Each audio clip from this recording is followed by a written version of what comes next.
हाँ तो बेटे अब कुछ इम्पोर्टेंट टर्म्स की बात कर लेते हैं।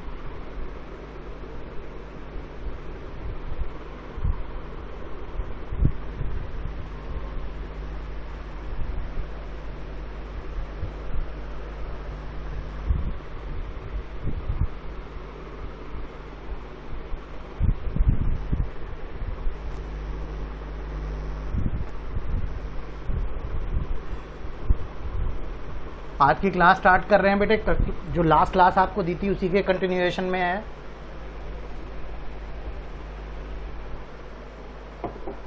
हमारा चैप्टर चल रहा था अकाउंटिंग इक्वेशन।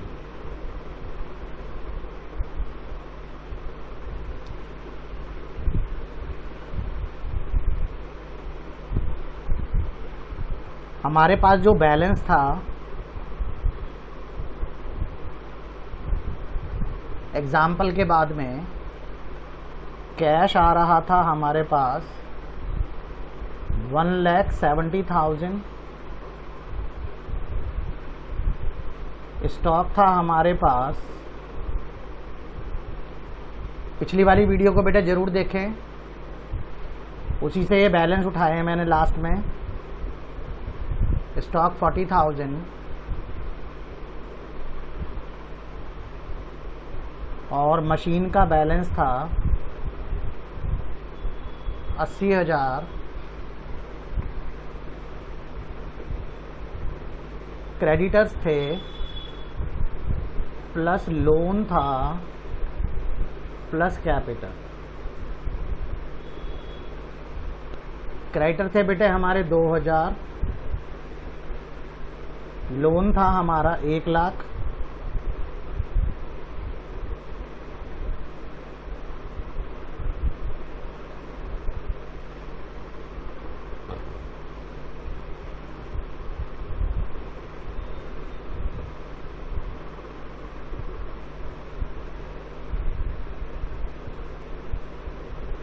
और कैपिटल थी हमारी 188। ये दोनों साइडें बराबर आ रही थी आपकी 290। लास्ट क्लास में आपने यहाँ तक कर लिया था।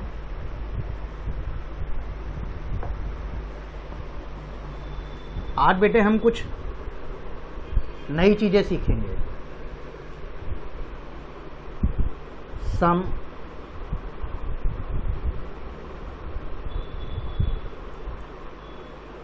important terms।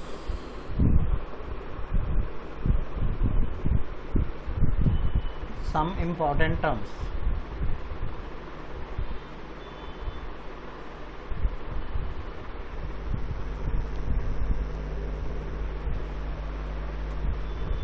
इसमें बेटे सबसे पहली आइटम है इंटरेस्ट ऑन कैपिटल।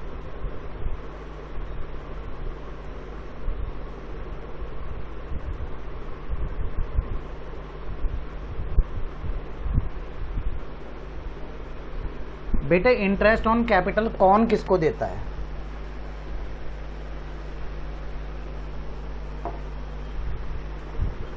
देखिए, जो व्यापारी ने बिजनेस में पैसा लगाया है उस पे बिजनेस उसे इंटरेस्ट देता है। सपोज ये आपका व्यापार है और ये बिजनेसमैन है, इसने जो इसमें कैपिटल इंट्रोड्यूस करी है उस पे इसे इंटरेस्ट मिलेगा। अब वो बिजनेस के लिए तो खर्चा है,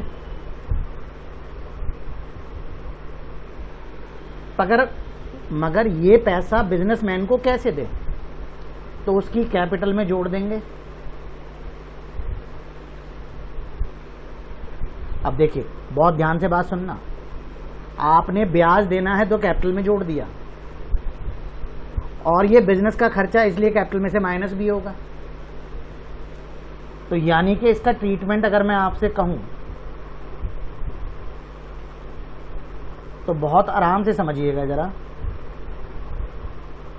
क्योंकि अधिकतर बच्चे यहीं पे गलतियां करते हैं।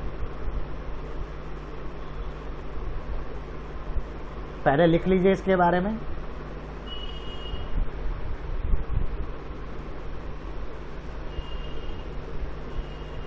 Is an expenses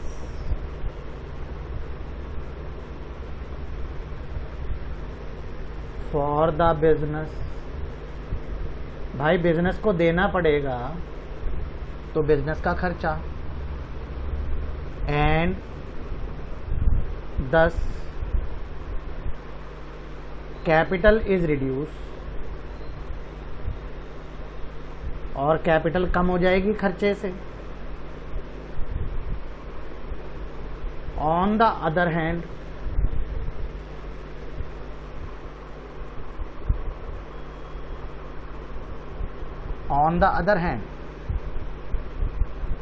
it is an income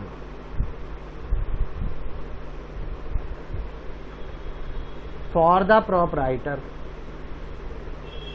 या owner, therefore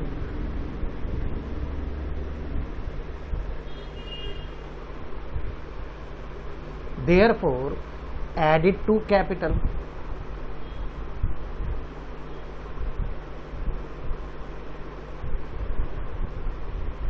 अब इसे एग्जाम्पल से समझते हैं।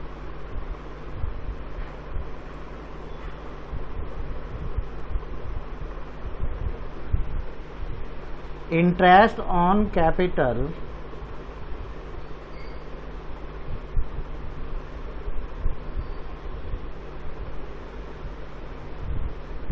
allowed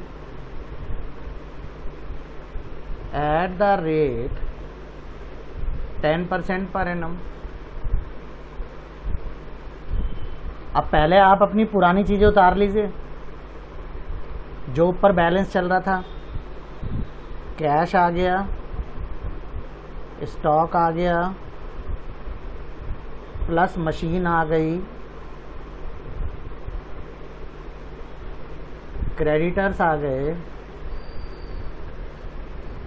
लोन आ गया, और कैपिटल आ गई। कैश आपके पास 170 था,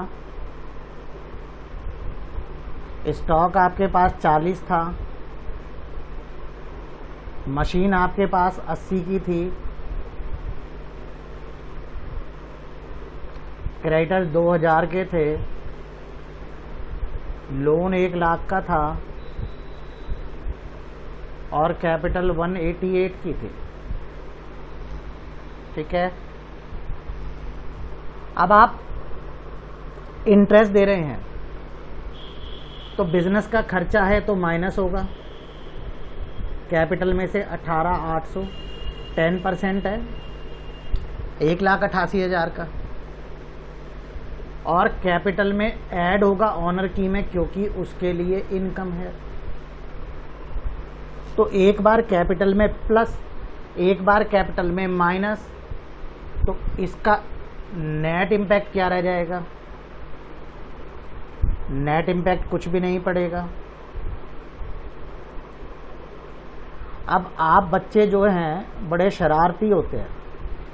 आप कहेंगे सर एक बार माइनस कर दिया, एक बार प्लस कर दिया, तो आंसर पे तो कोई फर्क पड़ा ही नहीं, आंसर तो वहीं का वहीं है। तो इसे पेपर में दिखाना जरूरी है बेटे, जरूरी है। प्रेजेंटेशन नहीं दिखाओगे तो वो नंबर माइनस कर देगा। ठीक है। Next important point, second,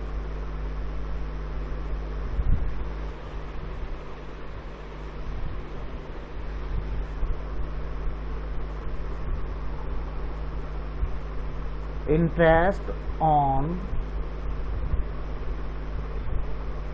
drawing. अब इसका क्या मतलब है बेटे? जैसे तुम अपनी कैपिटल पे ब्याज मांग रहे हो, जैसे तुम अपनी कैपिटल पे ब्याज मांग रहे हो, तुमने जो व्यापार से पैसा निकाला है उस पे व्यापार भी तो ब्याज मांगेगा। तो फिर ये व्यापार के लिए क्या हो जाएगा? व्यापार के लिए इनकम हो जाएगी। इज ए प्रॉफिट, या आप इसे इनकम कह सकते हैं। for the business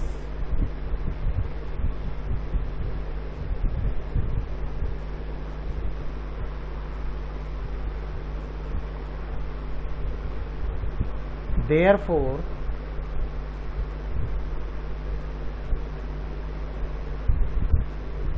added to capital and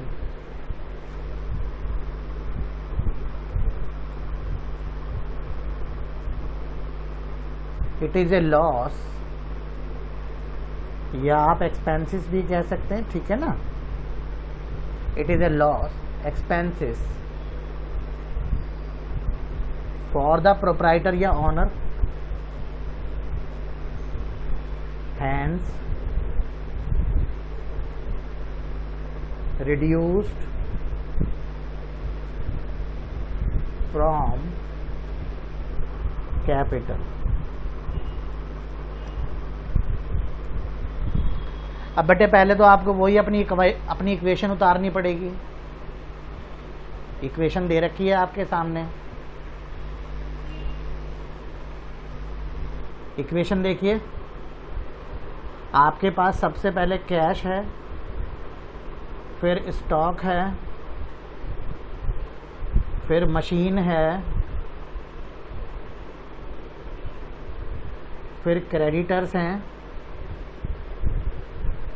फिर लोन है, फिर कैपिटल है। अब कैश है 1,70,000, स्टॉक है 40,000, मशीन है 80,000, क्रेडिटर हैं 2,000, लोन है 1,00,000 और कैपिटल है आपकी 188।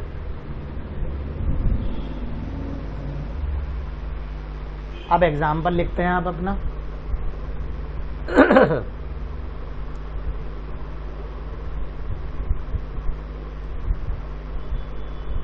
Interest sorry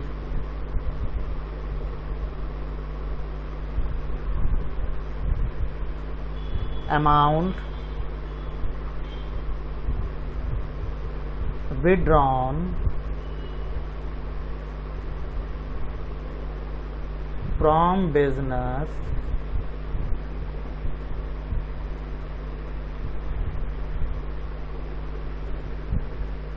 rupees 10,000 for private purpose।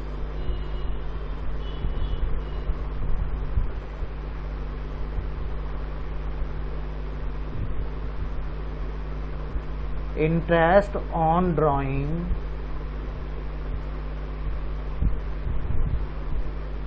at the rate 10% per annum. अच्छा बेटे एक बात और बता देता हूँ, ये दोनों point interest on capital, interest on drawing तुम्हें 12वीं में भी दोबारा पढ़ने के लिए मिलेंगे, ठीक है। तो आप ध्यान रखना इस बात को जरा। अब आपने सबसे पहले बिजनेस में से कितने निकाले? 10,000। तो पहले तो कैश में से 10,000 माइनस करिए और कैपिटल में से भी 10,000 माइनस करिए, ठीक है। यहां तक भाई कैश कम होगा और ड्राइंग से तो कैपिटल कम होगी। अब बेटा इस पे 10% ब्याज है, वो बिजनेस को मिलेगा, तो बिजनेस की इनकम है तो कैपिटल में ऐड होगा। और आप ऑनर से कैसे लोगे? ऑनर की कैपिटल में से निकाल लोगे 1,000 रुपये, यानी कि आपकी नई इक्वेशन बन जाएगी। कैश आ जाएगा 160, स्टॉक रह जाएगा 40, मशीन रह गई 80 की,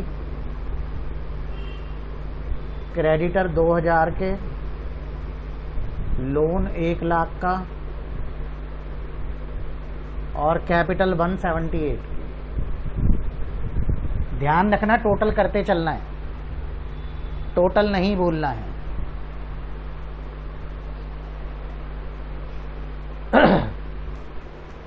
तीसरे इंपॉर्टेंट पॉइंट पे आ रहे हैं।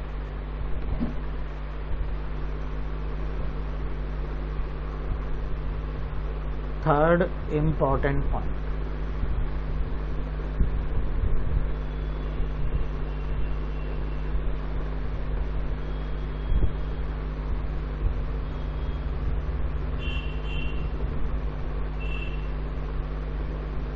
one liability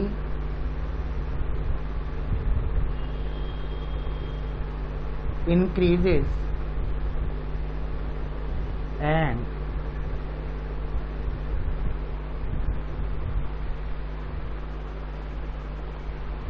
the other liability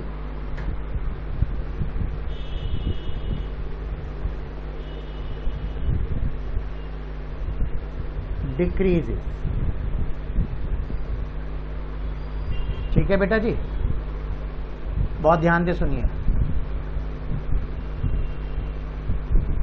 देखो हमने ना ये 2000 रुपये अभी देने बाकी हैं। किसका था? क्रेडिटर था श्याम, याद करिए, मैं दिखाता हूं आपको।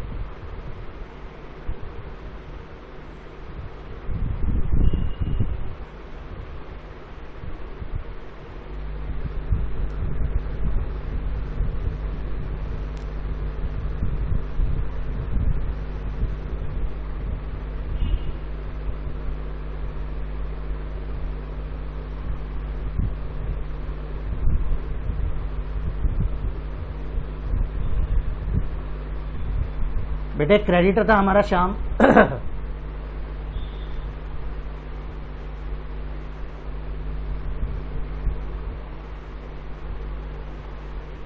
जिससे हमने गुड्स खरीदे थे। हमने 8000 रुपये तो पे कर दिए थे उसे, लेकिन अभी 2000 रुपये देने बाकी हैं। अब हमने उसे 2000 रुपये का एक बिल इशू कर दिया एग्जाम पर।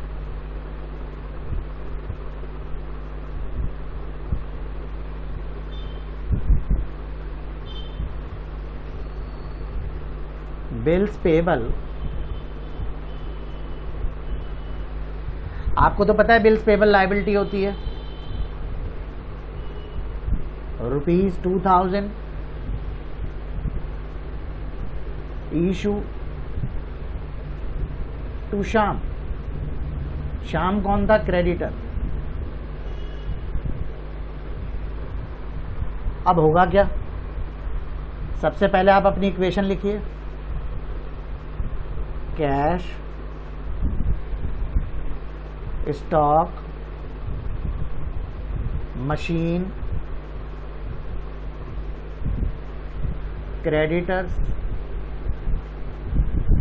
लोन और कैपिटल।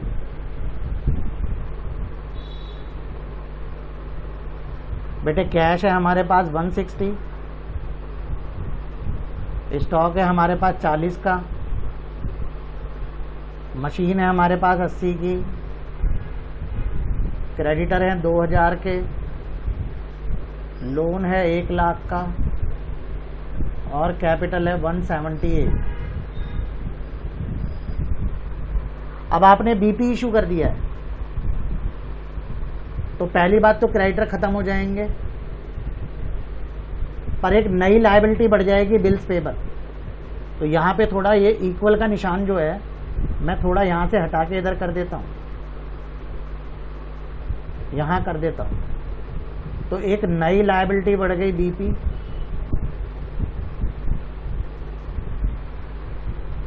और फिर से नई इक्वेशन।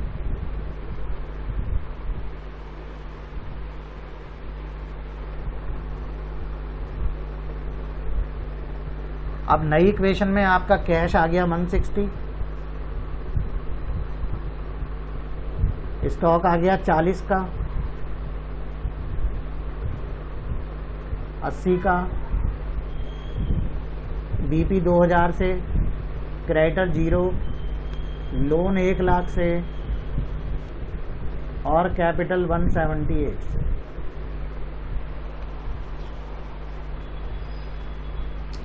अब बेटा यहाँ पे एक समस्या आती है। आपने जो बीपी इशू किया होगा वो एक स्पेसिफिक डेट के लिए इशू किया होगा, हो सकता है 2 महीने का, हो सकता है 3 महीने का। अब 2 महीने बाद जब श्याम आपके पास पैसे लेने आया तो आपकी फाइनेंशियल पोजीशन खराब थी, आप बिल की पेमेंट नहीं कर पाए। तो अगर आप बिल की पेमेंट नहीं कर पाए तो इसे अकाउंटिंग में बोलते हैं डिसऑनर, इसे अकाउंटिंग में बोलते हैं dishonour. Example,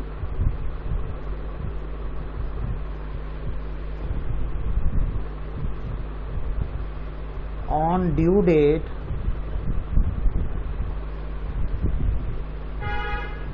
BP dishonour,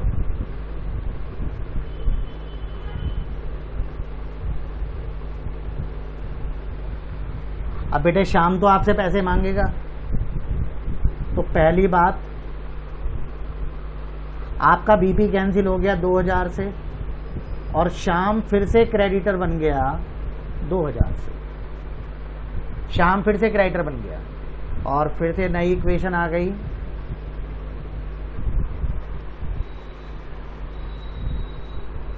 cash वही 160, स्टॉक 40, 80, बीपी 0, शाम के 2000 रुपये देने हैं, 1 लाख रुपए का लोन है और 178 की कैपिटल है। तो ये इंपॉर्टेंट आइटम आपको समझ में आ गई हैं। अभी कुछ और भी करना है हमारे को। अब हम बात करेंगे एडजस्टमेंट ट्रांजैक्शंस की। हेडिंग डाल लीजिए,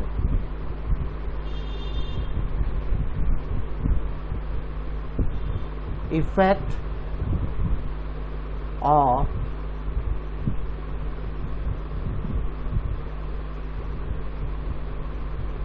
एडजस्टमेंट ट्रांजैक्शंस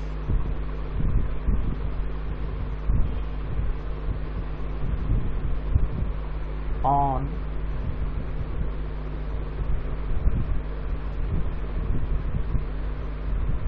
accounting equation।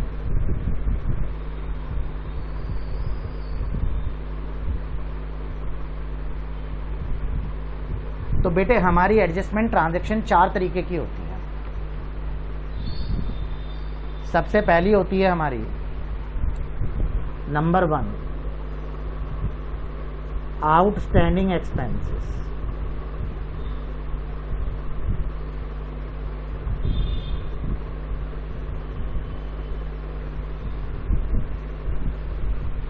यानी खर्चे ड्यू हो चुके हैं पर आपने पे नहीं किए हैं, तो those expenses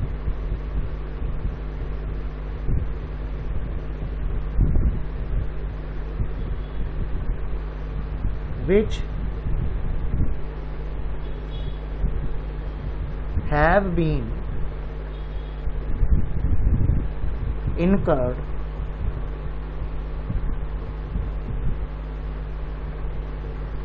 but not paid during the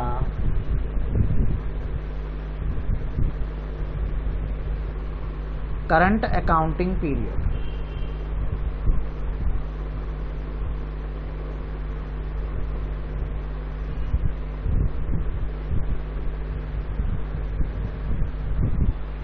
ठीक है,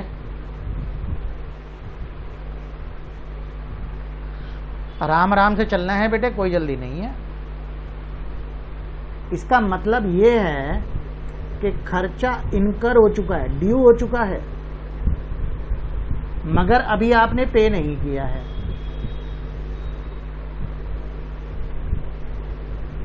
भाई अगर खर्चा ड्यू हो गया है तो कैपिटल में से माइनस होगा, लेकिन आपने पे नहीं किया है तो वो लायबिलिटी बन जाएगा। एग्जाम्पल देखिए,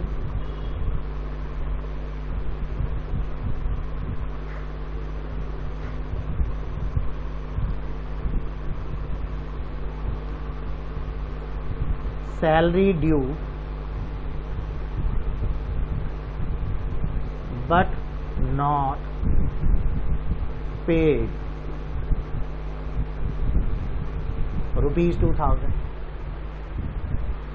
बेटे सैलरी ड्यू तो हो गई है मगर आपने पे नहीं करी है। अब अगर वो ड्यू हो गई है तो कैपिटल में से तो माइनस करोगे भाई, खर्चा तो हो गया, और नॉट पेड है इसका मतलब देनी बाकी है, तो लायबिलिटी बढ़ जाएगी। अब अपनी अकाउंटिंग इक्वेशन का इफेक्ट देखिए।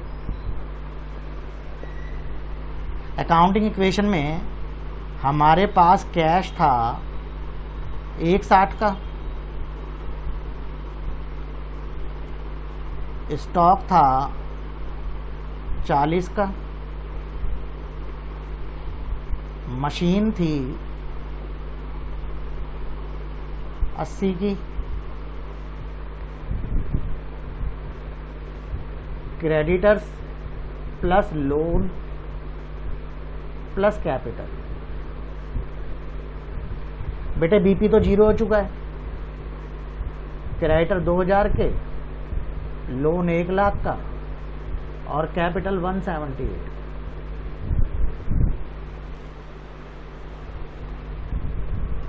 अब सैलरी ड्यू, बिल्कुल ठीक, सैलरी ड्यू तो माइनस करिए 2000 कैपिटल में से, बट नॉट पेड तो यहां आएगा आउटस्टैंडिंग सैलरी 2000 से, लायबिलिटी बढ़ेगी और फिर से नई इक्वेशन, कैश 160, स्टॉक 40, मशीन 80 और outstanding salary 2000, creditor 2000, loan 1 lakh और कैपिटल 176। ठीक है, तो एडजस्टमेंट की पहली एंट्री आपको समझ में आ गई, आउटस्टैंडिंग एक्सपेंसेस। अब प्रीपेड एक्सपेंसेस की बात करिए।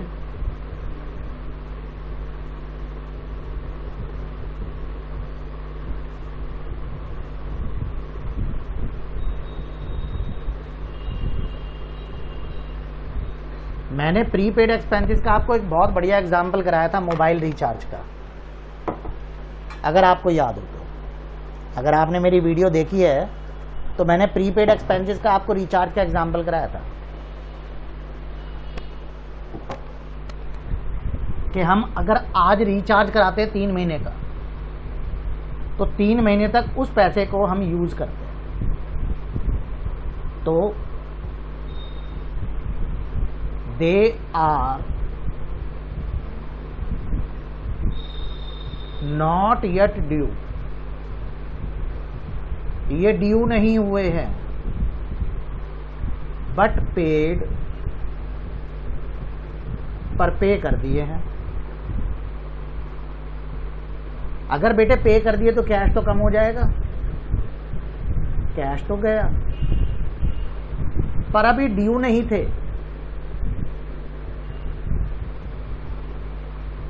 यानी वापस ले सकते हैं, तो एसेट बन गए।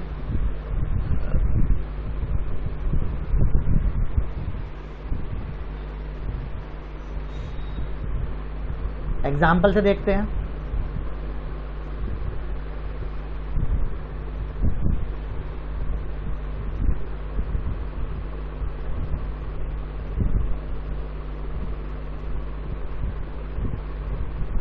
रेंट पेड इन एडवांस,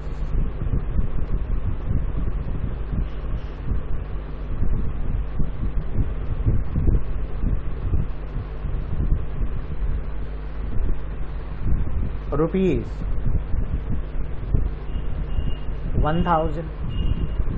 अब आपकी इक्वेशन तो ऊपर से आपको रट चुकी है, अब तो बार बार लिखूंगा अगर मैं, तो आप थोड़ी देर बाद मेरे से झगड़ा करने लग जाओगे कि सर आपने तो पका दिया आज हमें। पर बेटे मैं क्या करूं, जब तक आप पकोगे नहीं तब तक नंबर नहीं आएंगे। नंबर पकने पर ही मिलते हैं। घड़े का पानी तभी मीठा होता है जब घड़े को ढंग से पकाया जाता है। Cash 1,60,000, stock 40,000, machine 80,000, outstanding salary 2,000, creditor 2,000, loan 1,00,000, capital 176। Okay, rent advance में पे किया, कैश गया बेटे 1,000, और असेट बन गई प्रीपेड एक्सपेंसेस 1,000, और नई इक्वेशन आ गई 159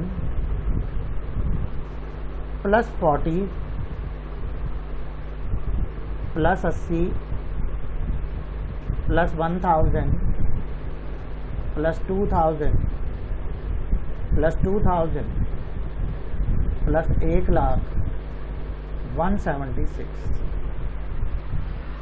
अब 2 पॉइंट और बचे हैं, बस थोड़ा सा तसल्ली कर लीजिए, आप गुस्सा मत होइए।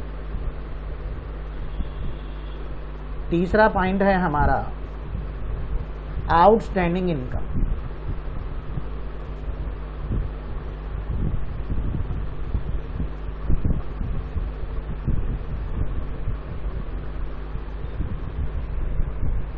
बेटे इनकम ड्यू हो चुकी है, एक्रूड भी कहते हैं इसे एक्रूड भी कहते हैं।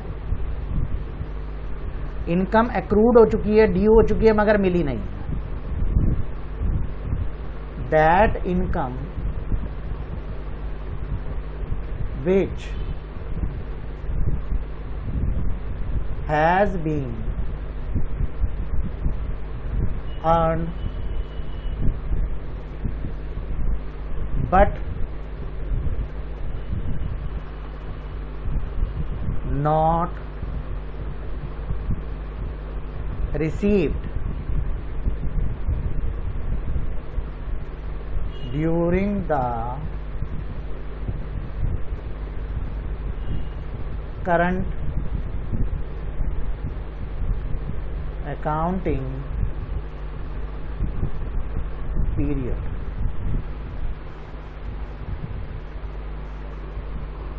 इनकम ड्यू हो चुकी है मगर रिसीव नहीं हुई है।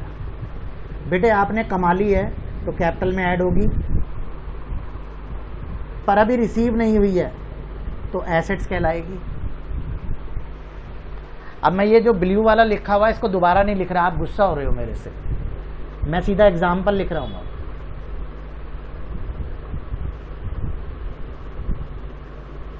एग्जाम्पल है इंटरेस्ट ड्यू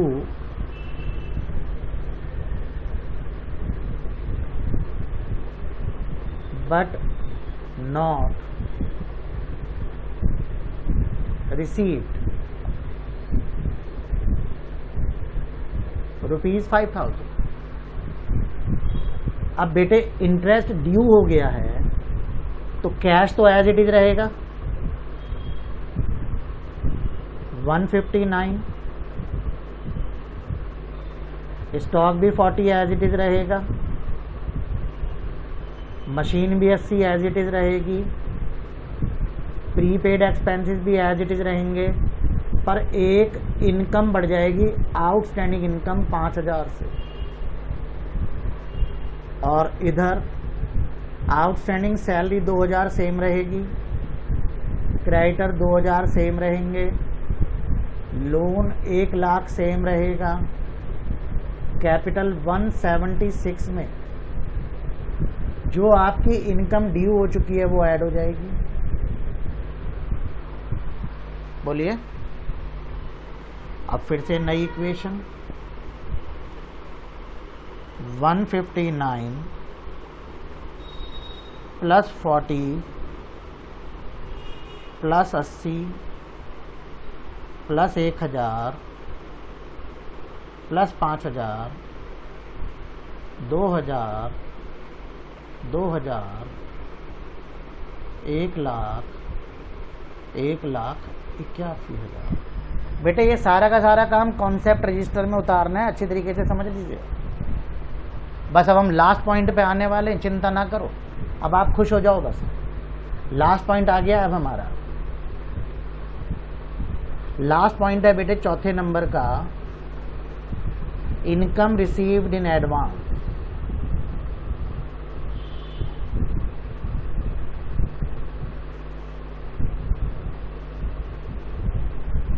इसे अनअर्न्ड इनकम भी कहते हैं।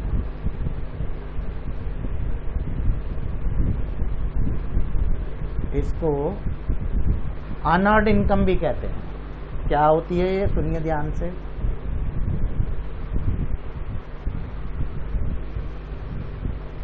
That income which has been, that income which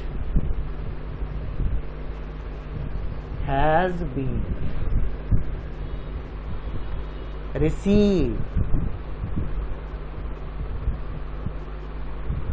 but not earned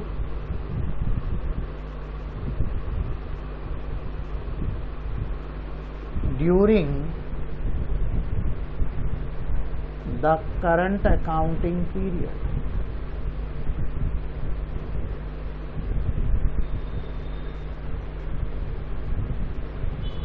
बेटे अभी इनकम ड्यू नहीं हुई है, मेरा हक नहीं बना है लेने का, पर कोई मुझे एडवांस पकड़ा गया तो वो वापस मांगने आ सकता है। मान लीजिए आपका कोई मित्र आया मेरे पास ट्यूशन लगाने के लिए और उसने मुझे 3-4 महीने की एक साथ फीस दे दी। अब उसके पिताजी का ट्रांसफर हो गया तो बेटे वो अपनी जो एडवांस फीस उसने दी है वो वापस में लेने आ सकता है मेरे से, क्योंकि अभी मैंने पढ़ाना तो शुरू नहीं करा उसे। तो इनकम ड्यू नहीं हुई है मगर एडवांस में मिल गई है। अब मिल गई है तो कैश में तो ऐड हो जाएगी, लेकिन नॉट अर्न्ड है, वापस करनी पड़ सकती है, इसलिए लायबिलिटी मानेंगे। एग्जाम्पल देखते हैं बहुत अच्छा इसका।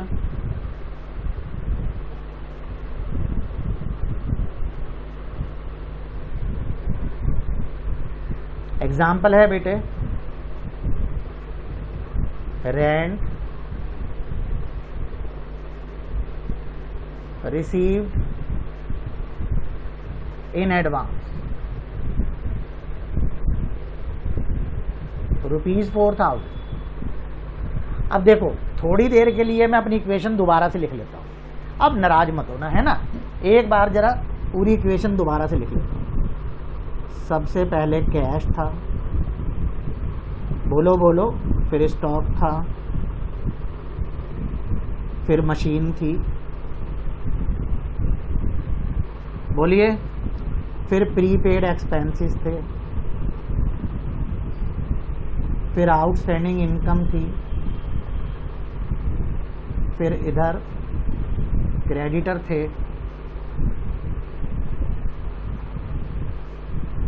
आउटस्टैंडिंग एक्सपेंसेस थे, लोन था और कैपिटल। ठीक है, अच्छा कैसे कैसे थी जरा बताएंगे। कैश था 159, स्टॉक था 40,000, मशीन थी 80,000, prepaid expenses 1,000, outstanding income 5,000, creditor 2,000, outstanding expenses 2,000, loan 1,00,000 और कैपिटल 181। सही है। अब रेंट रिसीव हुआ है कितने रुपए का, 4,000 रुपये का, तो 4,000 रुपये कैश में जुड़ जाएंगे और ये लौटाने पड़ सकते हैं आपको, तो लायबिलिटी माने जाएंगे। तो 4,000 रुपये लायबिलिटी में जोड़ दिए और नई इक्वेशन आ गई। कैश आ गया 163 से स्टॉक आ गया 40 से, मशीन आ गई 80 से, प्रीपेड एक्सपेंसेस 1000 से, आउटस्टैंडिंग इनकम 5000 से, क्रेडिटर 2000 से, आउटस्टैंडिंग एक्सपेंसेस 2000 से, लोन 1 लाख से, एडवांस 4000 से, कैपिटल 181 से। बेटे अपना एक पुनीत काम कर लो, टोटल जोड़ के देख लो। 163 प्लस 40 2,03,000, 283, 284, 289, इधर का 289 आ रहा है। और इधर का देखो जरा, 2 और 2 4 और 4 8, 8 में एक ही क्या थी जोड़ा, 189 प्लस 1 289। दोनों साइड बराबर, दोनों पैर ऊपर करके भगवान का शुक्रिया अदा करो। अब बेटे नेक्स्ट क्लास से हम टीएस ग्रेवाल के क्वेश्चन शुरू करेंगे आपके साथ, कुछ इंपॉर्टेंट एग्जाम्पल। यहाँ तक आपको कितना समझ में आया, आप एक बार इसे कॉन्सेप्ट रजिस्टर में कर लीजिए अच्छी तरीके से, ठीक है। ओके बेटे, रात बहुत हो गई है, 1:30 बजने वाला है, आप भी सोइए और मुझे भी नींद आ रही है।